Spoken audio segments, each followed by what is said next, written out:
distant realm, Yvonne. Our dangerous world, Yvonne. Sweet, beautiful, and deadly. What voice can sing its praise? What testimony might capture the grace of this, our mighty homeland?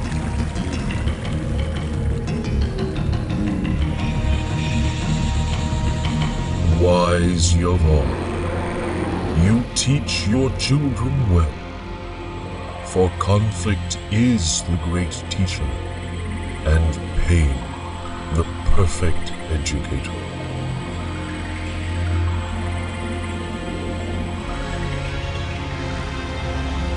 My Tharoon, how strong your minds, how weak your bodies, that you must enslave the Iegra, Yvonne's passionate builders. Oh, noble Oblanauts, loyal servants of the Tharoon, you will take the first blows meant for others. In time, Oblanauts turn against Tharoon, and all Yvonne is at war. All save my simple Shamali.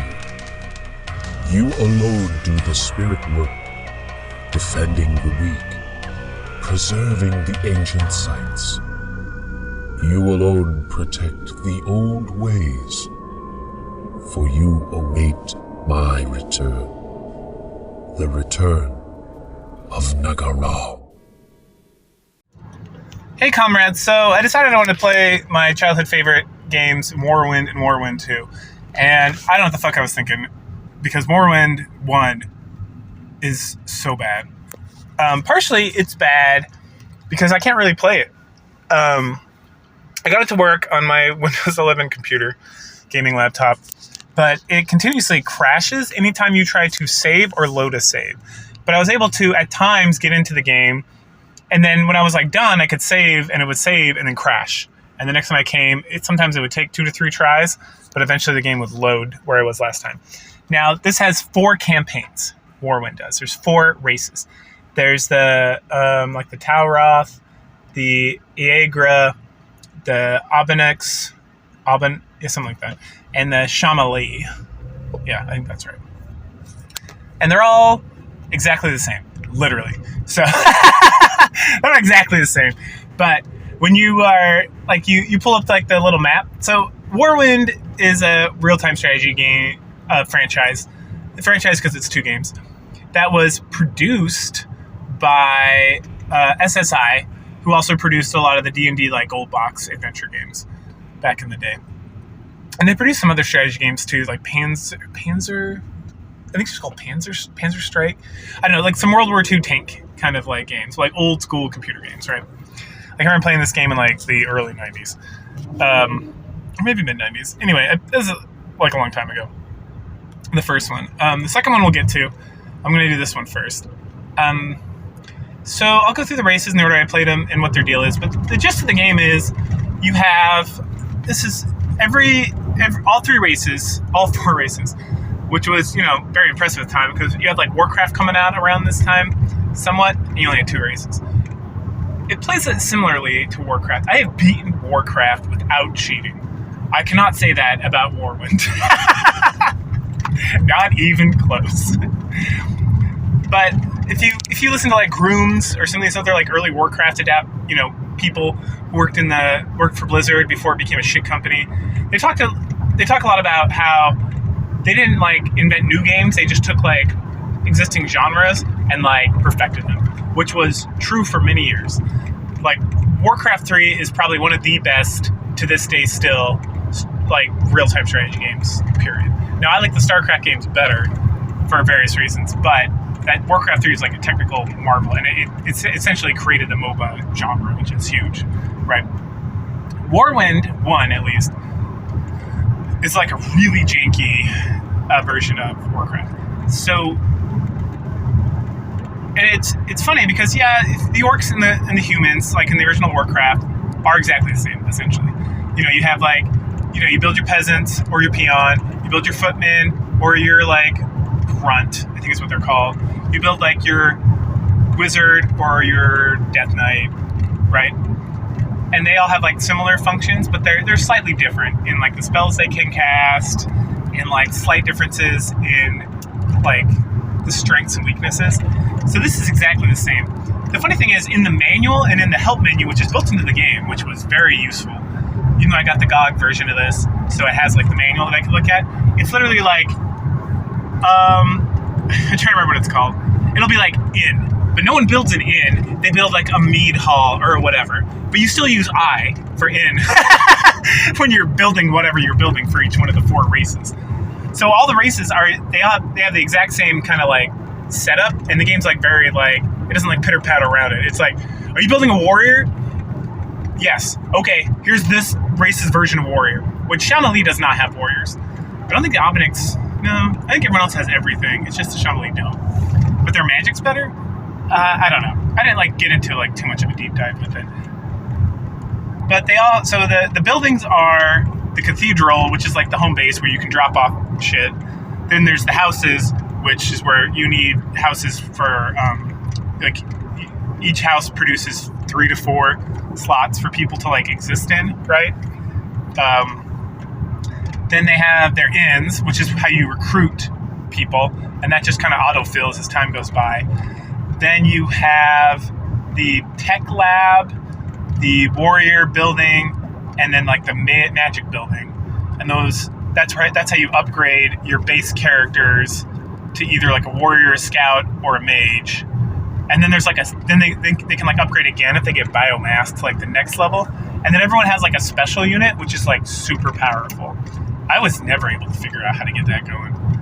Like, I was reading stuff and I was like, oh, you have to have like upgrade this and biomass this, and you have to research this. And everything just took so fucking long that even when I like played through levels without cheating, it was just not worth investing all that time when I could just make a bunch of warriors, which universally, outside the Shamali, because they can't build warriors that I can figure out, are the best like bang for your buck. So I just built a bunch of warriors and then hired some mercenaries, because mercenaries, so it's a space science fiction game. The mercenaries are like universally like melee attackers, while the I don't know if they're universally, I felt like they always were melee attackers, while the warriors were long distance fighters. And same thing with the scouts and the mages. But I would just build warriors, and then I would just send like the cheap mercenaries in to take the brunt of the frontal attack, and then I would just hit them with the warriors who did the most damage. And if I could, like their like first upgraded version, and that took care of everything. When I was allowed to like play the game like normal, so the game is not hard like for the campaigns in that the enemy does not build anything. Like what they have is what they have. So you just have to like figure out where they're at, plan accordingly, draw them out.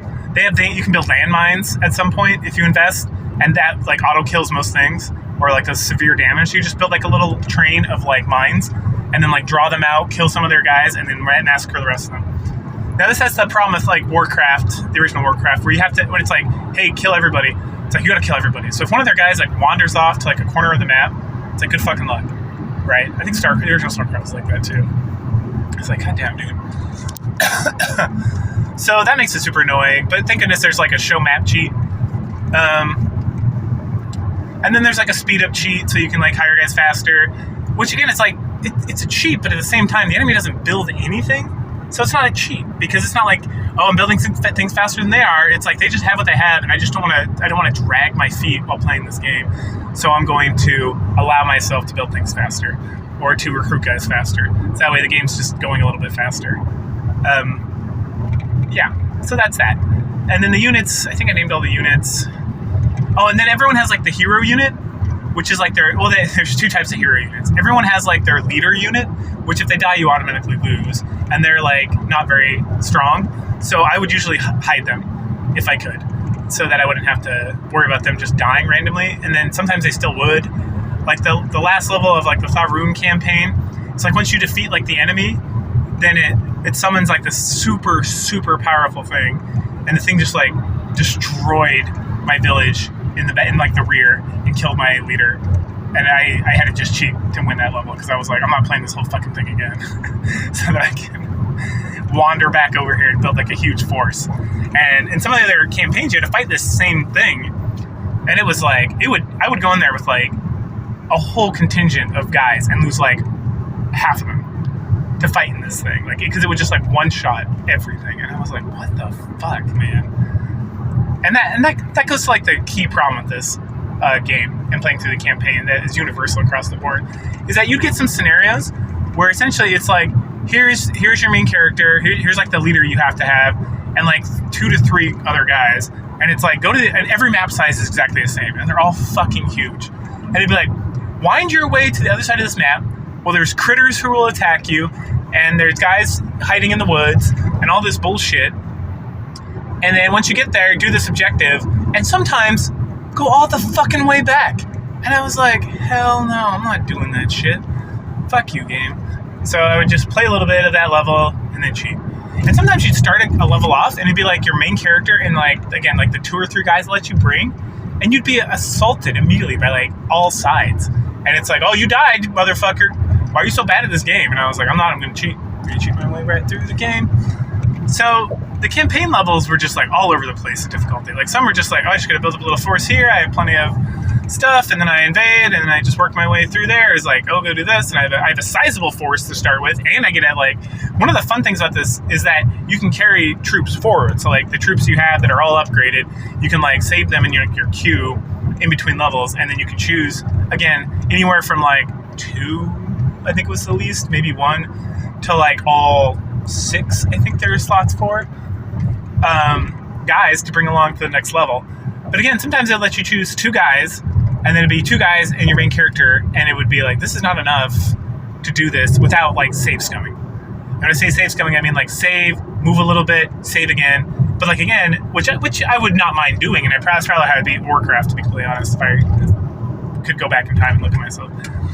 But I can't save, because every time I save, the game crashes. And I'm not going to like try to restart this game to beat these levels fairly. So I didn't. So that's how it goes. All right. So that's the game. You gotta like micromanage a lot, and at the end of it gets like clustered up because you like fought them but didn't fight them well enough, because the AI on the enemy always fights better than your guys. So really you gotta like draw them out and fight them one at a time, because if you take your I took like 20 guys once to go fight like 7 enemy guys, and I lost because my guys just kept sitting there doing nothing, and I had to like command them to kill certain guys, and sometimes they would just like look back and forth confusedly, and I was like, oh my god damn. Meanwhile, the enemy would just be like, attack, and I was like, why the fuck? And I looked through controls to make sure I wasn't doing something wrong. I am not. It's like I attack clicked, I like clicked, and sometimes it would work well, and sometimes it would not. And sometimes guys would get confused where they need to move, and they would just sit there and do nothing. And then I have to click on them individually and try to tell them to attack something else. By then, like, people are dead, and I'm like, oh my god damn, dude, it's a fucking game. So that's Morrowind. Anyway, so the campaign. So I played the Tharun first. The Tharun are the slave masters. So they're the ones who like enslaved everybody and were like ruling everything. But then there's like starts to be some rebellion going on, and you gotta like stomp that down. And as you stomp it down, you go through and you fight everybody. And kind of the way it worked originally was that there's the Tharun, they're the leaders. Albinex are like their fighting force. The Shamali are like their slaves, like they work the fields. They're like plant-based tentacle creatures. The Albinex are like, I don't know what to call them, like rock. They're not rock monsters, but imagine like the Thing from Marvel, and they kind of like, they're kind of big, bulky guys like that. And then the Shamali, who are like little cute aliens, and I don't think they were like quite enslaved, but they were just like off doing their own shamanistic thing. All right, so the Tharun. So that's the campaign. You just kind of like, you put down rebellions, you put down more rebellions. A lot of it's against the Yeagra, but then the Albinex try to like, defect, and you put that rebellion down, and then finally you go and crush the Shamali. And then once you do, you become like the new leader of like your guy that you've been riding with the whole time. Your leader, he becomes like the new leader of the Tharun, and your empire maintains its structure, and dun to dun. That's not the canon ending at all. I haven't started playing Morrowind 2 yet, so I couldn't tell you for sure what the canon ending is going to be. Or maybe it is canon ending. I don't know for Morrowind 2. But it's almost like the Evil Empire 1. Good job. Next, I play the Albinex. The Albinex is all about defending the Tharun and working with them until you get like, each one of the campaigns is about, I think, 7 maps long. So when you get about halfway through the Albanix campaign, they decide, fuck the Tharun. They're just using us as like cannon fodder to like do this stuff, and like we feel bad about killing like all these the Aegra. And so then they rebel, and then it's all about putting the Tharun in their place and declaring freedom for yourself. And, killing everyone else. And so you're just like, the Albanix reign supreme. Excellent. Ooh, that was almost an accident. Right? Every level, and for all these, you have a little intro video where somebody's like waving his like alien hand over like a tablet, and it's like, we did this, or like this occurred, yada yada yada. And it's like cool. And then, and you play the game, and then you get like an after video, which is like, you did this thing, good job, you were successful. So yeah, that's the Albanix. And then you get like a little thing that's like, the High Master of the Albanix has summoned your clan to go do this thing, and this is what you're required to do. And then to actually understand what you're supposed to do, you definitely have to hit escape when you get in the game and click like, okay, what the fuck is the scenario objective? So when it came to like playing through the game, the Tharun and Albanix, I could get through most levels. There was one level, like I said, I cheated on the last level of Tharun. There's also another level of the Tharun, which was like, I did what it asked me to do in the scenario guide, and it did not allow me to like finish the level, so I just cheated on that too. But generally I was able to get through it. The Albanix for the most part too, I think there was one level I cheated to get through, just because it was something where like I did something wrong, and I was like, I'm not going to fucking play through this whole thing again to like fix this one thing that I could not do correctly. So I didn't. The Shamali, so what you're noticing, and I didn't do this on purpose, but each one of these campaigns gets like progressively more difficult. So Shamali, it's similar to the Albanix. They just like, they want to rebel, but they rebel like the whole time. They're like, we're going to rebel and set ourselves free, and they do that. And then they kind of team up with the Shamali at some point, and they're like, yeah, we're free, we can do whatever we want. And I cheated quite a bit. I think I played through 2 or 3 of the 7 without cheating levels. I mean, I would almost always cheat to get the full map. So that's not wholly true that I didn't cheat. I think the Tharun, I got through at least like 3 levels without cheating at all. Because I was just trying to, at that point, I hadn't realized how like janky and bullshit this game was when you can't save and like try something and then lose and be like, that's fine, I'll just go back to my prior save. So the Shamali, yeah, they just kind of like free themselves, and it's a lot about that, about putting down people, and I think they kind of team up with the Shamali. I can't remember. The Shamali is all about unification. So it seems like this is, I don't think it's a canon ending now that I'm thinking about it, because otherwise there'd be no Warwind 2. But maybe. So in Warwind, so the Shamali are all about making peace with everybody, except kind of the Tharun until the very end. So they're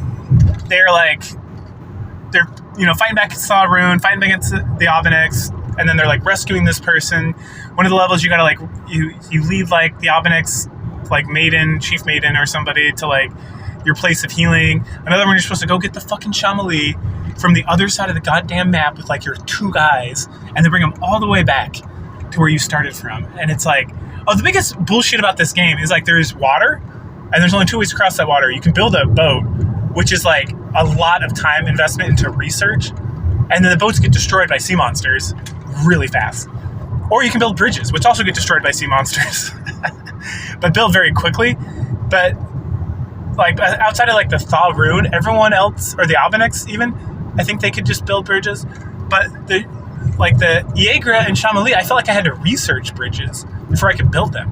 And I was like, what is this bullshit? Because like I said, with the Tharun, I just built bridges all the time. Like it was no big deal. But then the bridges are like single space, so only one person can go across at a time, and sometimes you're crossing these huge batches of water. And so it can take forever to get your guys across. And it was like, this is so poorly implemented. And like I said, you can build boats too, and the boats can hold like 3 or 4 people. I think it's 3.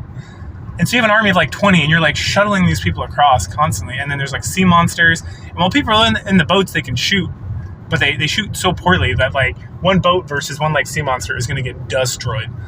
And so that's kind of bullshit as well. You also build trucks, which can, same thing, transport like 3 guys. I never felt the need to use them ever for any reason. And with the Shamali, I think I got through no levels without cheating, because every level was like more bullshit than the last. There was one level where it was like, go here and build up, and then go do this. And I think I might have, besides like the map cheat, I think I might have used like the gold cheat once, just because I was like tired of waiting for like my guys to like go get gold, go get like resources from like the other fucking side of the map. The other kind of bullshit thing about and then their thing is they make friends with everybody, and then they get a tablet, and then they summon like the unifier, who's like, you know, all 4 races combined, and he unifies, and then he declares that like all the voiceover for the whole game for all the videos was him all along, and you're like, oh, okay, that's cool, I guess. And so that's the game, and so that's like the good ending, I guess, versus the Thaw Rune, and then the other 2 are just like neutral endings or something. Anyway, the story is not great. Nothing about this is great. The other bullshit thing I totally forgot about the bridges and the fucking water is that, so when you build your inn, the inn will produce 3 types of characters, and you can tell it what preference you want, but you will always get a lot of the base characters. So every race has like their base, and the base is a piece of shit like peon, and then you have to upgrade it to either like to the first level, which is like the mage, the rogue. They're not called rogues. What are they called? Like, I can't remember what they're called. We'll say rogues, which are like more sneaky, I guess, because they say they have like invisibility, but that invisibility doesn't do shit. So, or the warrior, right? And so you have to buy the initial guy, and then you can upgrade them, and you can upgrade them again, and then you can give them like upgrades to like their stats and stuff after you've researched them. So there's a lot of stuff, and there's never enough resources to do any of this shit. So it's got to be like, this game is like, you got to have like a plan and like know exactly the systems and know exactly what you need to build and how to build it, or you run out of resources unless you cheat. So the game is not friendly at all. So when I was playing without cheating, it was like a hot mess. But I was still kind of able to do it. Anyway, and so that sucks. And you can also get mercenaries, and the mercenaries are shitty. And they're shitty because they're melee. And it's not that necessarily that the melee is weak, which it is, compared to the guns, but also that the game is so janky, and so like the auto movement or whatever, like the pathfinding. The pathfinding is so bad that like I could have like 5 warriors, and those 5 warriors will shoot at something. If I have 5 mercenaries, I'll get like, when I'm attacking like a building, it might be like 2 mercenaries will attack it. And even when I'm attacking people, like they'll like, again, it's like the pathfinding is so janky that like 1 or 2 of them will start fighting, and the other 3 will like meander about, and it's like, oh goddamn, dude. So like they're really just there for cannon fodder, as far as I was concerned. And there was a couple times I was cheating where I just bought like a whole bunch of mercenaries and just threw them in there, and they all died and killed like 1 or 2 things, and it'd be like 12 mercenaries, and I was like, god fucking damn, dude, this piece of shit. Like if I wasn't cheating, I'd be furious. Like, what a waste of money. And then you can also get heroes. And sometimes you can get heroes from other factions, and sometimes I couldn't hire them, and I never understood why I could at sometimes, and other times I could not. Like, I'd be fighting against the Thaw Rune, and I'd be able to hire Thaw Rune heroes to help me. And the heroes did more, they were, like, stronger. And this is not, like, your main leader hero. This is, like, side characters that are, like, unique somewhat. Kind of like buying mercenaries in Warcraft 3, if you will. But then at other times, like, I was a Shamali, and I couldn't... Not Shamali. I was an Iagra, and I couldn't hire the Iagra hero. And it was like, why? So, yeah. Yeah. And then the buildings are small, and they have 1 entrance, and, like, literally, it's not just like, oh, I want to upgrade this guy to be a warrior. I have to upgrade him to a warrior, so then he has to, like, pathfind over to, like, the warrior building, which he'd get lost or stuck on the backside of the building. And then he has to go in there, and he has to do, like, a little dance. And after the dance, he becomes a warrior, and then he stays in the fucking building. So if I'm trying to upgrade a bunch of people at once, I'd get like I'd have 2 warriors in the building, and then I'd have like a whole bunch of like the base units just fucking around outside the building. So then I'd have to like move all them, and again, nothing is easy in this fucking game. So I'd have to move all those assholes out of the way first before I could get the warriors out, before I could send them in. So again, it's just like everything dragged in this, where it's just like, oh my gosh, why isn't there an easier way to do this? So I don't remember Morrowind 2 being this insane. I really hope it's not. But that's Morrowind. I would not recommend anyone ever play it. We'll see if I recommend Morrowind 2. But like, there's nothing to recommend about this game. Like it's like one of those things where it's like I have some nostalgia, and I was like, I'm glad I played through it again to like remember and do this video. But Lord, give me strength. Like that was a beast to get through. And at some point in the Shamali, the last campaign, I was like, I would like open the map up, look around, see what kind of bullshit it wanted me to do, and I did not even attempt it. Like there'd be these mazes. God damn, dude.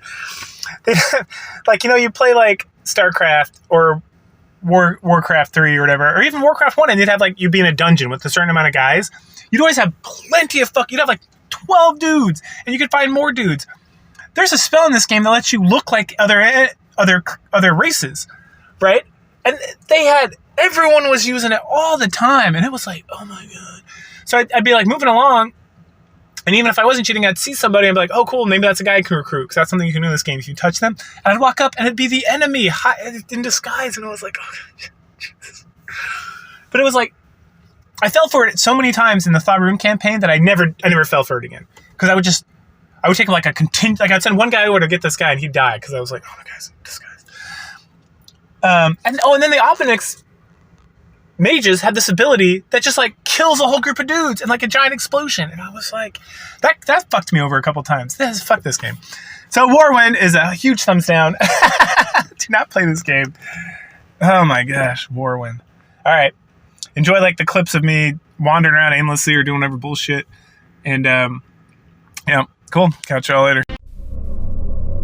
By their efforts, he was summoned.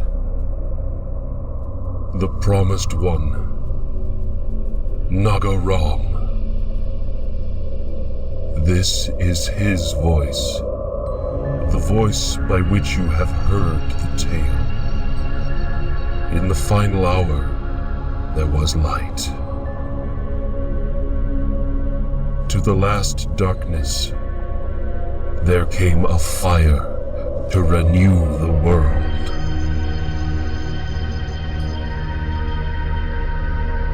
So it was that the races of Yavon became one. Once again.